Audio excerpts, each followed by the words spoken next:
All right, we're now less than 1 week away from the trade deadline, and Howie Roseman keeps making calls. The question is, who are the sellers and who's off the market? Plus, the Eagles are making it pretty clear which direction they're going in for a move, and there's a couple good options there. In this video, I'll get you caught up on all the latest news and rumors around the Birds, a couple roster moves, and everything else you may have missed. So let's talk about it. But first, let's run it.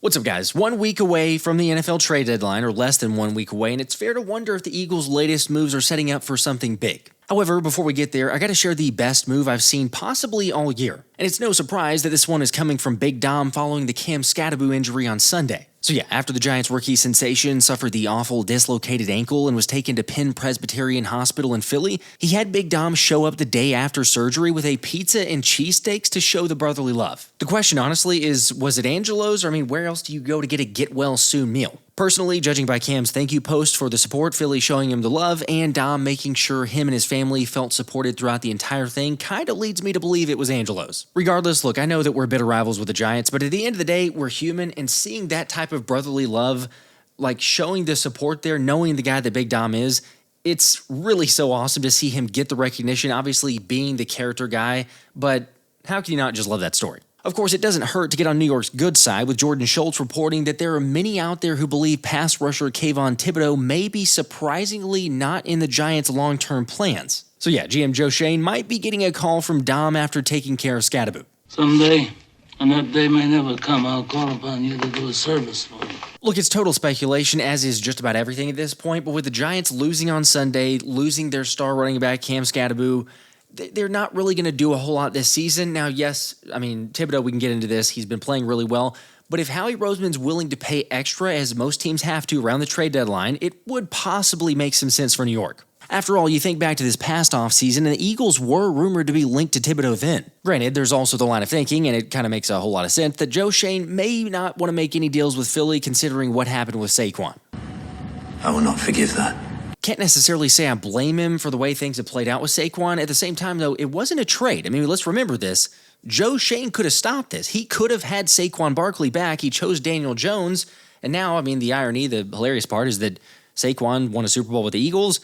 Daniel Jones has turned into Indiana Jones with the Colts, and they're well on their way, it looks like, in the AFC. But when it comes to Thibodeaux, I 100% understand the hype and how it would be amazing to land a former first-round pick who's been playing at a high level this season. Although not long after Jordan Schultz shared his news about Thibodeaux being in play, NFL insider Mike Garafolo confirmed that he's spoken to a few teams that reached out and was told New York has no interest in trading him, with the Giants planning to have him on their squad through 2026. And this is the joy of the trade deadline. Who knows? We're getting different reports on so many different areas. I understand it makes sense. Like I say, Thibodeaux's been playing well. In fact, he was the highest graded player in the Eagles game on Sunday. Yet at the same time, we've heard organizations say this and then recant that decision after being presented an offer that was impossible to pass up. I'm going to make him an offer he can't refuse. Okay, what is that offer? Think about it for a second. If you're Howie Roseman, you're trying to package something for Joe Schoen to even remotely consider. What is the offer that's too good for him to pass up? Considering the Eagles, what you want to trade, don't just throw out just spam comments or troll comment. I'm sure I'm going to get some, but don't troll with it. Legitimately, what could you afford to give up, but it's going to entice Schoen enough to potentially consider trading Thibodeaux? By the way, I get it if you're tired of all the hearsay and uncertainty, but again, welcome to the NFL trade deadline, where it's quite possibly harder to sift through fact versus fiction than it would be to stop the tush push. And heck, that's even internally with the Eagles. Because Vic Fangio made the comment that the pass rush is in good shape. Yet listening to his reasonings for playing Jahad Campbell less at linebacker and his answer to good production kind of leaves you wondering. Part of what happened last week, too, was, we were down to 3 OLBs. And so, we got Jahad. He's been playing OLB and base, but then we wanted to teach him the nickel stuff, too, in case we needed him there.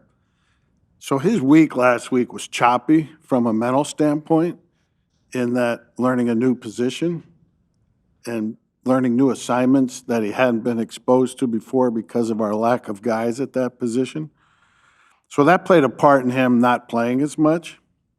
But overall, it's a good problem. But I wouldn't say our rush, even though we did have 5 sacks, I think our rush could have been better. Yeah, I think they're overall doing a good job. I think we can be even better. Maybe get some of those pressures and ultimately sacks, which everybody likes.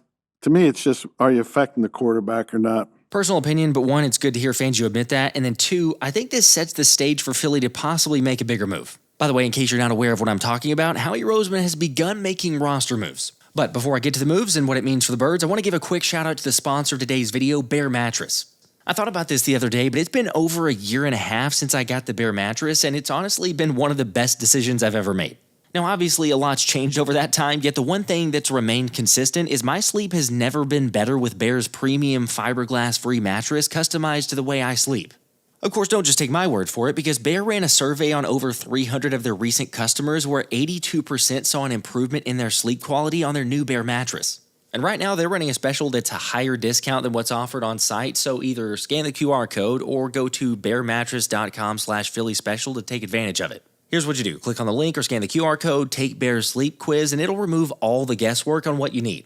For example, I'm more of a side sleeper who likes a softer mattress, while my wife sleeps on her back and also likes a softer mattress. And based on our results, Bear matched us up with their elite hybrid mattress, so we both got what we wanted. And then after placing the order, they shipped the mattress directly to our front door, where we were easily able to unroll and set up our new one. Also, all of Bear's mattresses are Green Guard Gold certified, Certi Pure US certified, and EcoFlex fiberglass free. And the best part about all of this is Bear delivers your mattress right to your front door with free shipping in the US. Look, I understand if it makes you nervous to buy something before you try it. In the past, I'd always gone to a location and physically tested out the mattress.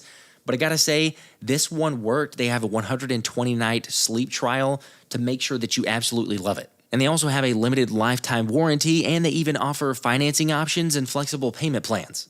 I'm telling you, after over 500 nights of sleeping on my Bear mattress, I love it, the quality is insane, and I think that you would enjoy it too. So again, if you're looking to upgrade your sleep, go to bearmattress.com/Philly special, use my code Philly special, and get up to 40% off your Bear mattress. Oh, also, after you check out, if you do me a quick favor and mention the Philly special show in their post-purchase survey, that would really support the channel. Okay, so the move that Howie made was to release cornerback Perry Nickerson from the active roster and then very quickly sign him back to the practice squad. Unfortunately, that meant pass rusher Titus Leo got released from the practice squad, but considering the focus on pass rush, it feels like that move is coming, especially after the Inquirer reported that the general consensus within the Birds over the bye week is three things. 1, grow the offense, 2, get healthy, and 3, bulk up the pass rush. I think the Miami Dolphins will move at least one of their pass rushers, Jalylan Phillips or Bradley Chubb. Honestly, the hard part is knowing which teams are going to be sellers, but I do agree with Schefter. Despite beating the Falcons last week, Miami is one loss away from selling off assets. Which actually, the fact that the Dolphins play earlier this week on Thursday Night Football as they host the Ravens might be the best thing for all of us. Think about it. Lamar Jackson is returning for Baltimore, and if the Ravens win, then there's a chance a deal could get done by the weekend. Otherwise, most of the other squads on the radar probably will wait until Monday or even Tuesday next week to make their final determinations on if they're going to be buyers or sellers. Plus, I know it's only a couple days difference, but if we're going to make a move, get a guy who's going to make, a relative difference, then I'm all for even the couple days, get him in the building, get acclimated, feel comfortable, but it's probably even more so leaning toward a guy who's familiar with Fangio's system. Anyway, the question still remains, who are the sellers and who does Howie Roseman have a realistic chance of getting? Don't do it. Please don't do it. Do not say Max Crosby or Trey Hendrickson or Myles Garrett. Stop living in your imagination. Look, I'd love that kind of move. We all would. Who wouldn't want to have that type of a pass rusher, a game changer on the edge with this defense? Yes, they tried to make a move for Micah Parsons. They've been rumored to be in play for all these other guys. But now we're talking about at the trade deadline. In the offseason, if we were still there, I would say, okay, maybe so. The trade deadline, prices go up because teams know you're desperate. Price has gone up. Here's where I think it pays to be smart. Look at the teams that are already sellers. Like the Tennessee Titans, for instance, who just traded cornerback Roger McCreary to the LA Rams for a swap of their 6th-round pick for the Rams' 5th-round pick. Now, McCreary is a former 2nd-round pick, and yes, strictly from a skill standpoint, it does feel like he would have been a better option than Kelee, Ringo, or Adoree Jackson. However, as we've seen, nothing is a plug-and-play formula unless we're talking about a top 10 player at that position, and even then, that might still be an uncertainty given how complex Fangio's defenses are. Also, as much as you may not like it, given Fangio's recent comments and Ringo's play in the last game, I know we could say it's been very much up and down because it has, but given the last play that he's had there, you talk about Adoree Jackson, Jakorian Bennett, it feels like the Eagles are probably going to stay put at CB2.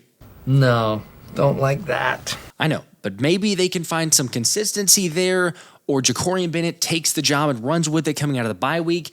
There is still some hope. Anyway, the reason I brought up Tennessee is because they're already sellers. Plus, they've proven that the compensation isn't necessarily going to be too high if they're ready to move on from a player. And Titans edge rusher Arden is at the top of that list according to Justin Mello of Titansized, citing his reasonings because Arden is now in the final year of his deal and GM Mike Bergonzi probably doesn't have him in his future team-building plans. So therefore, with Key's expiring contract, there's no question it makes him a candidate to be traded for draft pick compensation that the Titans can stockpile for next year's draft. Okay, don't hate that idea, but Key is coming off of an injury as well as he's got 1.5 sacks this season. Yes, I know that's better than most of the edge rushers still, but it's kind of 50-50 for me. Honestly, if I'm looking at the Titans, then I'd go with Anthony DeBona's take for Dre'Mont Jones. Heck, this is a guy the Ant-Man's been banging the table for since March when he was released by the Seahawks. Because not only was Jones drafted by the Broncos in 2019, aka Vic Fangio's first season as the team's head coach, but after playing for 3 seasons under Fangio, Jones signed a massive deal in Seattle for the 2023 season, and he was coached by Clint Hurt as the team's defensive coordinator. So now at 28 years old, with the experience of multiple coaches on the defense for Philly, Jones could help add some versatility behind Jalen Carter and Jordan Davis to pair alongside Moro Ojomo. By the way, I realize he's not your traditional edge, he's not a blockbuster move,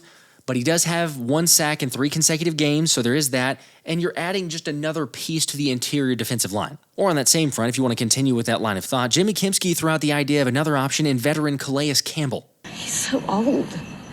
Yeah, he's getting older. 38 is getting up there, but, to be fair, he does have 3 sacks on the season. And Campbell actually graded as PFF's 7th best defensive lineman in the NFL last season, with him still getting it done in Arizona this year at 13th in that category. I don't know, a little more veteran presence. I wouldn't mind it if the Cardinals wanted to move on. Although let's remember, Campbell admitted that both the Eagles and Chiefs wanted to sign him over the past offseason, but he chose Arizona. So perhaps he's not in favor of going away from home, even if that means a better chance to play for a championship. Having said that, and going over all the possibilities, which player moves the needle for you? Personally, I don't fault you if those names are a bit of a letdown and not the biggest blockbuster situations. However, knowing what I know and based on the things I've heard, I'm not feeling as confident about the blockbuster type trade on the edge. Now, obviously, Nolan's been out injured, but for Jalyx, he's now top 20 in pressures among edge rushers this season with 28 pressures. Yet the past couple weeks, he's been particularly impressive because the dude's had 16 pressures over the past 3 weeks, ranking 2nd in the NFL.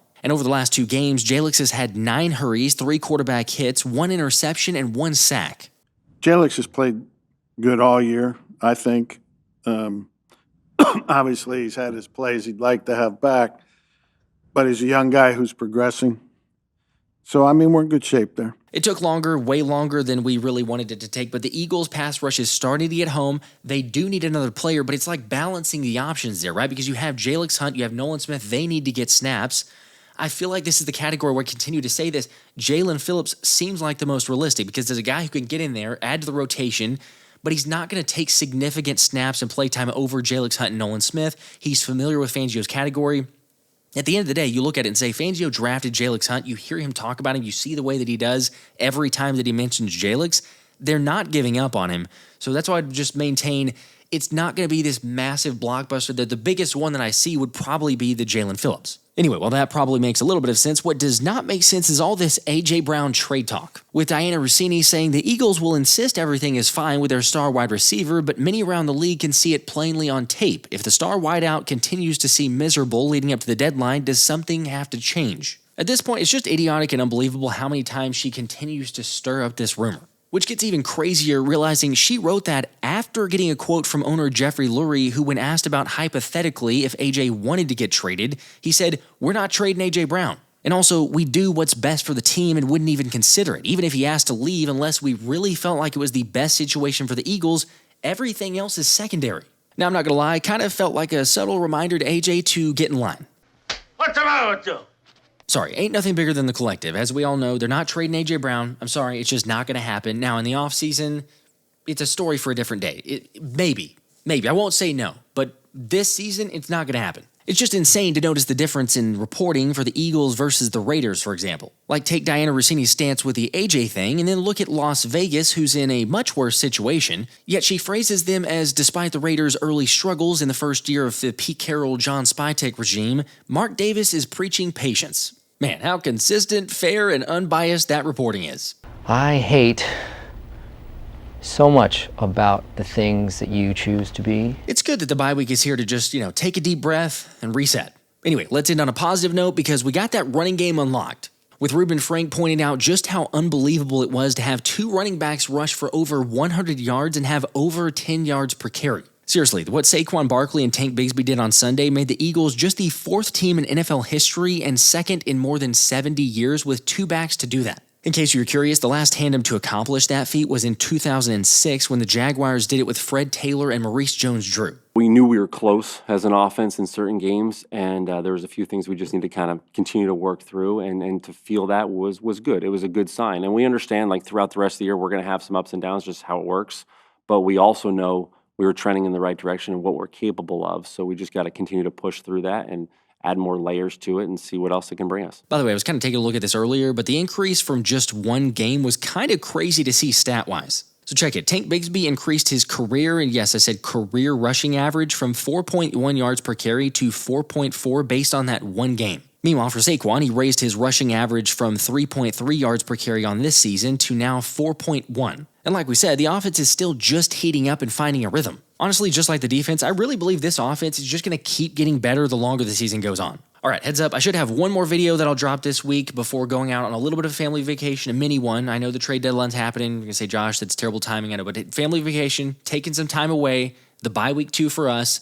Going to go do that, but I'll announce the winner for the ticket giveaways on the next upcoming video, so stay tuned for that. Make sure to like, subscribe, get entered if you haven't already. Leave a comment in the previous video, and I'll catch you on the next one. This has been the Philly Special.